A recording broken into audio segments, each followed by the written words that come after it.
चर्चा होती शिक्षण खात्यामधल्याच एका गोंधळाची आणि आता पुन्हा आपल्याला तशीच चर्चा करावी लागते आणखी एका गोंधळाच्या संदर्भामध्ये। कल्पेशजी, सवाल हा आहे की एकदा नीटची परीक्षा देताना पोरांनी गोंधळ बघायचा, पेपर फुट्या बघायच्या आणि त्यानंतरचं अक्षरशः निर्लज्ज वाटावं असं सगळं प्रकरण समोर यायचं आणि मग ते कमी म्हणून की काय आता सीबीएसईच्या मुलांच्या बाबतीमध्ये हा सगळा नवा प्रकार म्हणजे हा तर प्रकार इतका लाजिरवाणा आहे की मुलांनाच सांगावं लागतंय की बघा तुम्ही आमच्या पेपर चेकिंग मध्ये कसा घोळ घातला। पालक म्हणून आता याची चीड तरी येते का की आता फक्त क्यू करावीशी वाटते?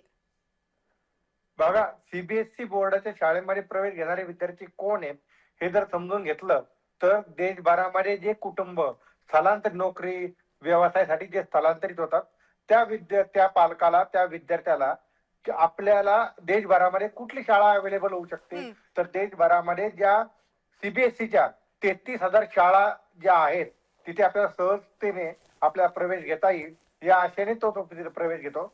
आणि सर्वात महत्वाचं, अभियांत्रिकी आणि वैद्यकीय परीक्षांना भविष्यामध्ये मला ज्यावेळेस सामोरं जायचंय अशा वेळी मी कुठे तयारी करू शकतो तर तो त्यावेळेस सीबीएसई बोर्डाच्या शाळेची खास करून तो अपेक्षेने तिथे प्रवेश घेतो। बरोबर।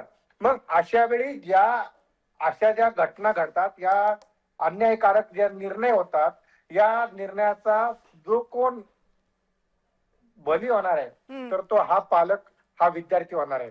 मग अशा वेळी सीबीएसईने वेगवेगळे असे अन्यायकारक निर्णय घेतले।